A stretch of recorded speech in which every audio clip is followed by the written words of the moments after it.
The way we relate to work is changing. As many as 80% of employees now prefer working from home at least 2 days per week. On top of this, millennials and Gen Z start to shape the workforce with different expectations that set a higher bar for organizations worldwide. Next to job security, they also look for flexibility, inclusivity, and a work-life balance that truly delivers. And with employers competing for top talent, the power balance between employees and employers has shifted. Hi, I'm Annalise, and welcome to Learning Bites. In this episode, you'll learn about employee relations, or ER for short. If you're already wondering how to tackle employee relations in the ever-changing world of work, stay tuned.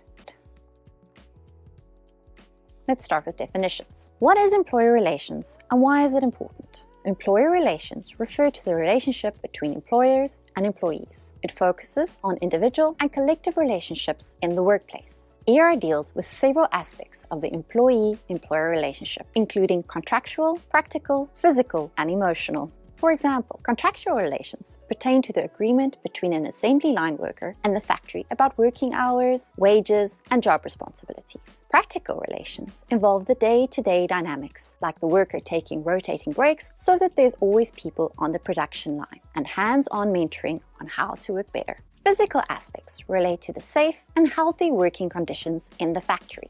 Emotional aspects cover the worker's morale, job satisfaction, and connection with the employer and peers. HR's role is vital in maintaining these relationships, which form the foundation of a sound employee-employer relationship and is essential for productivity, retention, and a positive work environment. This way, ER is crucial to overall organizational performance.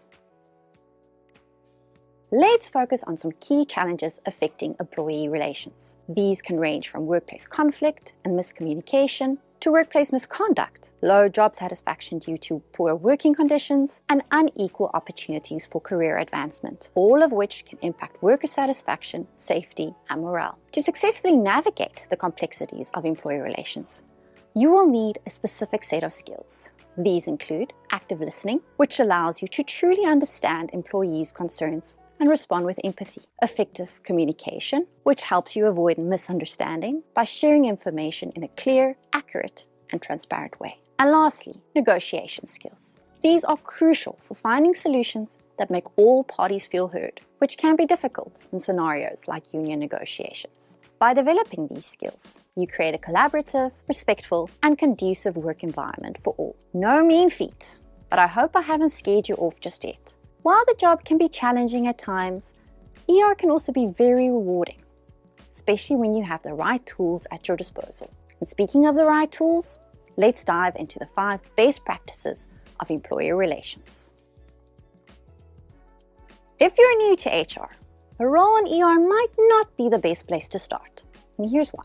In ER, you will face many difficult challenges, including people who arrive late, fail to follow safety protocol, substance abuse and harassment, and other workplace misconduct. These issues are not easy to solve, but as an ER professional, you'd be expected to address these situations professionally.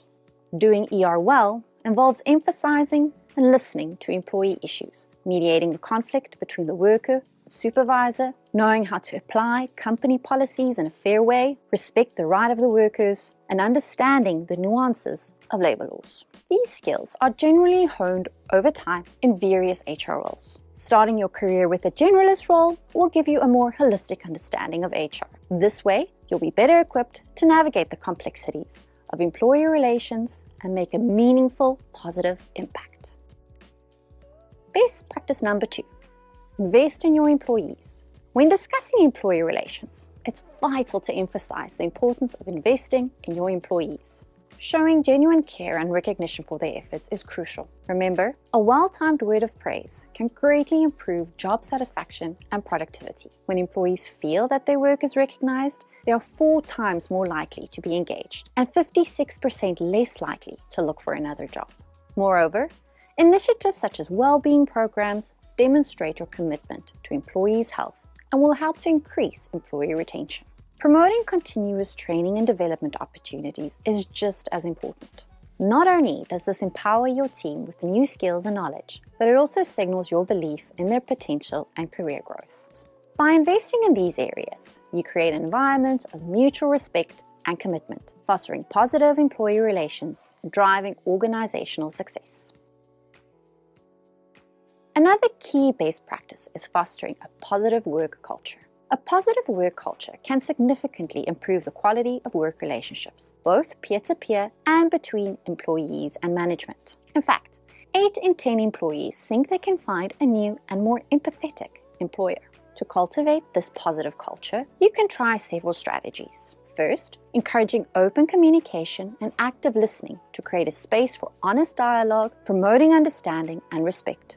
Recognize and reward employee achievements to increase morale and motivation. Prioritize work-life balance and well-being programs to show your commitment to employees' holistic health. And last, promote teamwork and collaboration to further improve interpersonal relationships and shared goals.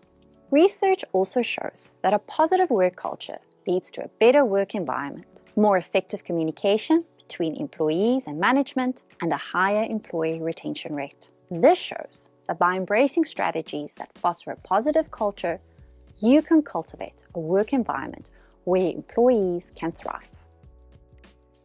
Usually it's a good sign when you don't need a lawyer, but not when you work in ER. While having a good understanding of local laws and regulations is helpful, we also recommend to have a lawyer on speed dial just in case you have a question or when a unique situation comes up.